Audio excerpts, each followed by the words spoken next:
In today's video, we're going to be discussing the latest trade rumors around the NHL. Tonight, we're looking at a goaltender option for the New Jersey Devils. Are the Maple Leafs also looking for defense, but are they potentially looking for a number 3 center as well? We'll discuss some options they may be targeting. We also have some trade talk around the Nashville Predators and Tyson Barrie and the Edmonton Oilers and Arizona Coyotes. We got lots of injury updates, including Arturi Lehkonnen, who we hadn't heard of in some time. We also have a big situation evolving between Ottawa and Detroit tonight, where basically all hell broke loose and some big injuries, some suspensions are definitely coming from this. We'll discuss all that coming up next. So welcome back to another video here at Top Shelf Hockey. As I mentioned, we have a lot to cover here today.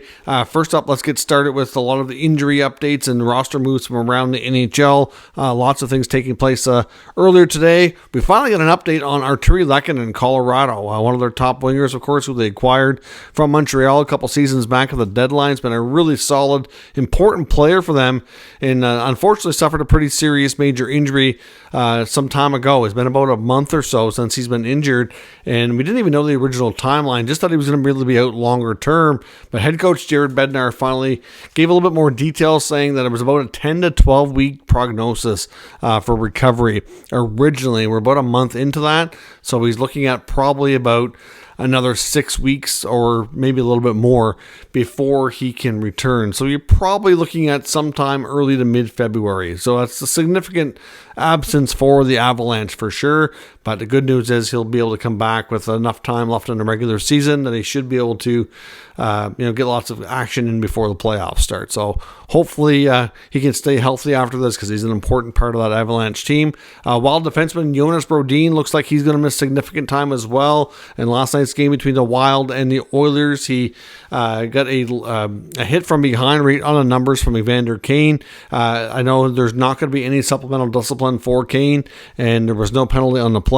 And essentially, I believe, based on my understanding from what the reporters are saying on this, is that Kane was talked to by player safety. That sounds like he was given a bit of a warning, but no further discipline than that.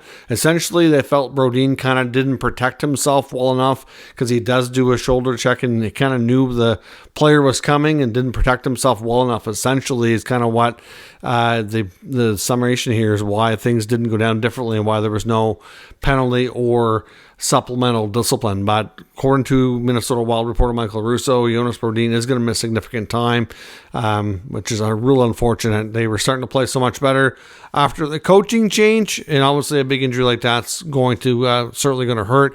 The Calgary Flames today called up youngster Matt Coronado, so hopefully he'll get more of an opportunity. He has played extremely well in the minors, and that's certainly well deserved. The Capitals have sent back Hendrix Lapierre down to the minors, as they were able to activate a returning TJ Oshie to their lineup. Columbus Blue Jackets captain Boone Jenner is going to be out for about 6 weeks after getting a puck to the face. He suffered a fractured jaw. That's going to be pretty painful to go through, but 6-week recovery time for the Columbus captain. 2 nights ago, the Toronto Maple Leafs lost goaltender Joseph Woll late in the third period, about halfway through or so, when they were playing the Ottawa Senators. At that point, Woll was putting on a bit of a clinic. In my opinion, the Senators were by far the better team, deserved to win that game. Toronto did win by 1 goal thanks to Woll's efforts, but with about 8-9 minutes to go, on a seemingly innocent play, he went down, made a save, and just was down in pain, couldn't get back up. Now we know a little bit more details to what it was. Sheldon keeps calling it a high ankle sprain. Essentially, I think he went to push off the post, but didn't have his skate position right, and somehow was able to put too much strain on that lower part of his leg. So they're calling it week to week, which I found surprising, because high ankle sprains are not usually short-term injuries. They don't tend to be super long-term either. Seeing enough NHL players go through this, it's typically a 4 to 6 week process.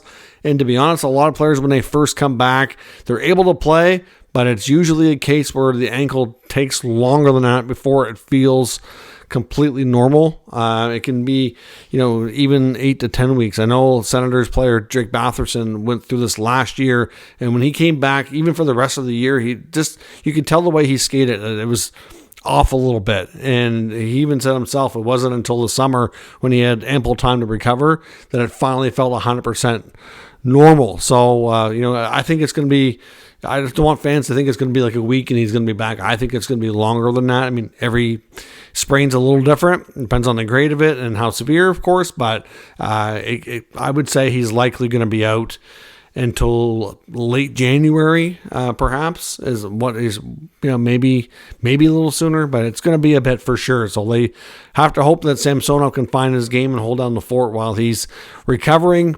Seattle Kraken forward Andre Burakovsky is going to be out for a while as well. His injury is listed as week to week as well with an upper body injury. So another blow to the Kraken, who are already having difficulty scoring goals. And now they lose a guy like Burakovsky, who's obviously somebody who has a lot of history of scoring. So that's going to hurt. The Bruins today, they played earlier against the Coyotes and they lost Pavel Zacha to injury today.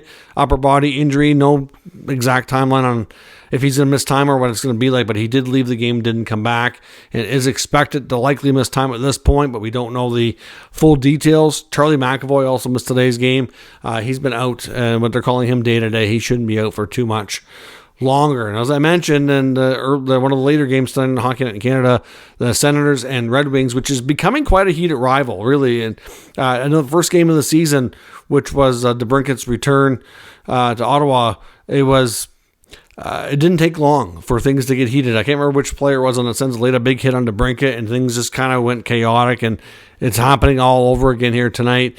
This time in Detroit, different scenario, of course.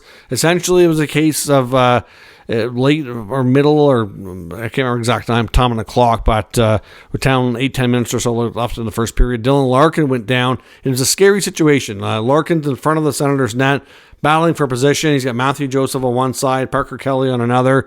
Joseph kind of gives him a bit of a shove, trying to clear the front of the net, which to me is, I guess that was called roughing. Okay, it's not really anything malicious in my opinion. But Parker Kelly comes in from the front, and after he gets shoved from Joseph, he kind of comes in, and you could see Kelly's gloves kind of, Larkin's heads down and kind of makes contact in here, and he went down and he was out. He was out cold. Now, one theory could be maybe he made contact with the jugular.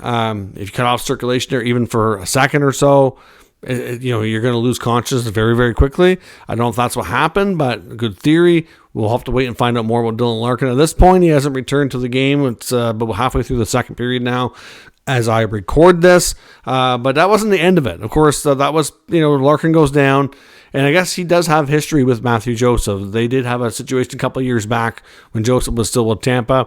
But in my opinion, there's absolutely nothing malicious here. This is just a bad outcome of an innocent play. They're just trying to protect and clear the front of their net. That's all that is. Like, no intention whatsoever. And then Larkin goes down. Some of the Suns players, including Zub and Sanderson, and I believe Alex Lyon or some of the other players on the ice, were calling for the trainer to go out. You could see them, their hands up, trying to call for help. So Zub is over top of Larkin, or beside him, calling for help.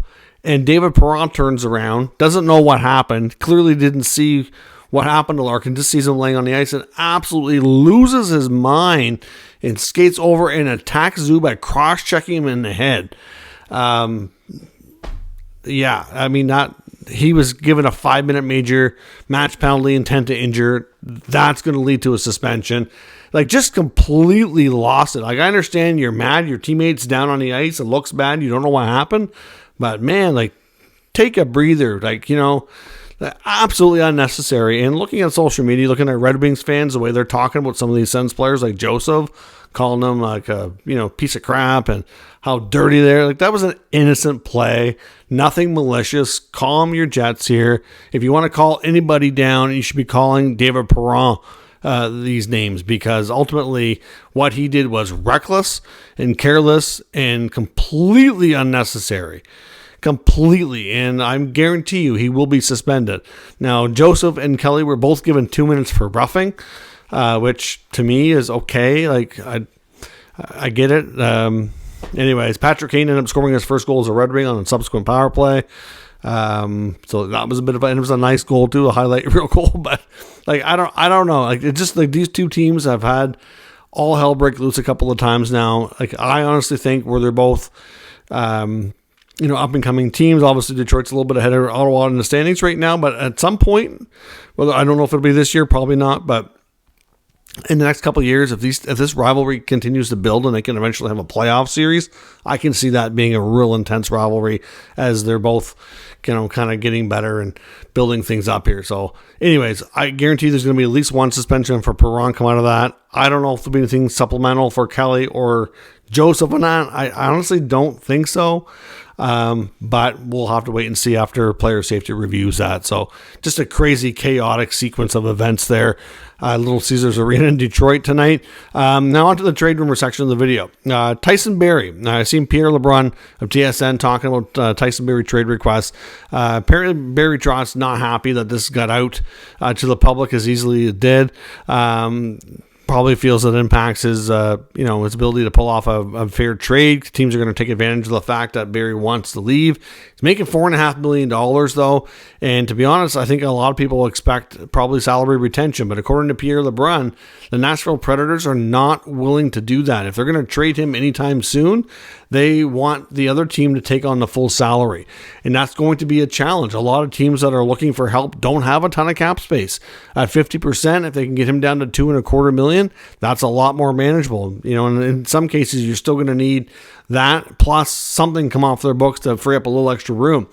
But obviously, now this could change as the season goes along. If they can't find a trade for Barrie where the full cap hit can be absorbed, then ultimately later in the season, closer to the deadline, the Preds may have a different take on this. They may end up doing it anyway. Obviously, they don't want to take up too many salary retention spots, which is one thing. I also think they're maybe trying to push back a little bit on the fact that this leaked out to the public. So they're trying to maybe make it a little bit harder for Barrie to go. I don't know. At the end of the day, he's a pending UFA. I think based on how he's been used, it's pretty clear that he's not fitting into their future plans. So I'm not really sure that they really should take this stance, but at the same time, I kind of get it in a way. But they probably don't know how many other moves they want to make between now and the deadline and don't want to have all their, as little as possible eaten up when it comes to their salary retention that they're allowed to do. So we'll see what happens, but that's going to make a Tyson Barrie trade that much more complicated based on the fact that they're not willing to retain right now. There's also talk the Arizona Coyotes want to add, and they want to add on a blue line. They've had some blue line injuries, including Sean Durzi get hurt lately. They haven't been happy with the play of Matthew Dumba, and there is some talk that they've got their eyes on a few players around the NHL. The Coyotes apparently had interest in Noah Hannafin. I'm not sure that he would go there because I think the Flames really want to push whatever trade partner they end up doing business with for Hannafin. I think they really want to try to get an extension done on the other side so that they can get more value. I don't see him wanting to do that with Arizona. I'm pretty sure it's been made pretty well known by enough reporters that it sounds like he really wants to go to Boston if they're able to do it. So I just don't see an extension with Arizona, so I think that's why I think a trade is less likely, but they have been mentioned. The fact that they're even adding right now is something a lot of people didn't expect. So it's good to see them take a different stance here and be in a different position for a change after a lot of years being near the bottom of the standings. But the latest talk is that they're interested in Oilers blue liner Cody Ceci. So right now, we don't know if the Oilers would want to move Ceci, but there have been some talk that they may want to make some different changes to their blue line ahead of the playoffs anyways, assuming they can get there. And right now, the way they've been playing, they're going to probably play themselves back into a spot here in the not too distant future if they keep things going for the next couple of weeks. But if they do want to move a player like Ceci, apparently the Coyotes are a team that could be interested. Now, could they swap Ceci for Dumba? Something like that. That wouldn't be shocking, to be completely honest. I know that the Coyotes want to move Dumba, and then if they're going to take on a player like Ceci, he'd be a guy taking his spot. So I don't know that that's something Edmonton wants to do for sure, but it could be a case where the two teams could hook up here, so we'll see on that. The New Jersey Devils, we know they have a couple of things they're looking at. Obviously, the Dougie Hamilton injury is going to give them, well, at least most likely give them some much needed cap flexibility like a lot of teams, but they're obviously the Devils weren't as tight up against it as some, but having his huge salary of eligible for LTI is going to create a lot of much needed flexibility. So they're obviously looking for potential help on the blue line, but there's also well documented that they're not happy with their goaltending. The Athletic wrote an article, I think it was Eric Stevens, who covers the Ducks, wondering about a John Gibson trade. We know that there was a previous trade request from Gibson to leave Anaheim. The Ducks had a good start, but have some soon come back down to earth and are back in the position to be a lottery team again. So I do think the Ducks are more than willing to listen on Gibson. I do think that takes him pretty close to home, being not too far from that part of the country, not right in Jersey, but of course not far away. I kind of wondered about maybe Pittsburgh, which would be more of a homecoming for him, in the offseason, but of course they went back to Tristan Jarry. So Jersey, not too far. Obviously, you've got Akira Schmid, you've got Vitek Vanacek. I'm not sure what the Devils would do in that case, what kind of offer they would have. But the Devils have a lot of interesting young players that might intrigue the Ducks. They'd be one of the few teams, I think, that could pull it off. Obviously, if Hamilton is going to be out for the season, that could give them some much needed flexibility. Now, of course, that doesn't solve the case of Gibson being with them longer term. That could make things complicated, but with cap increase next year, whatnot, it might not be as much of a difficult issue to work with. So we'll see. It's no secret the Devils are kind of stooping around, seeing if they can figure out a way to upgrade goaltending. Might not be a terrible place to start with Gibson. The Maple Leafs as well have been linked to a couple of different things. We know they're looking for blue line help. Even general manager Brad Treliving's been on record to say that he'd love to make changes to the blue line, but the trade prices and salary cap are making things extremely challenging. So they're going to try, but of course it's difficult to do. But he also made mention in a recent interview he did on Overdrive on TSN that a 3C would be nice as well.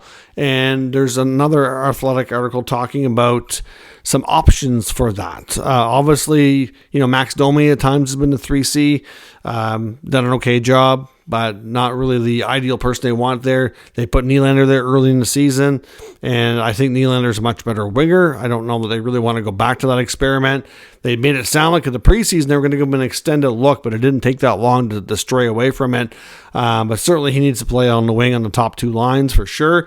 But a couple names that came up in the Athletic article include Montreal Canadiens center Sean Monahan, Ducks centerman Adam Henrique, and from Seattle, Alex Wenberg. I think Monahan would be the easiest to do, makes the least amount of money, and arguably, in my opinion, right now at this point in their career, probably the better player. I mean, Alex Wenberg's making $4.5 million. Adam Henrique's making $5.8 million. Yeah, at that point, they're making enough money. You're probably bringing in a third team to retain salary, and you're going to make that acquisition cost that much more. Monahan's making under $2 million.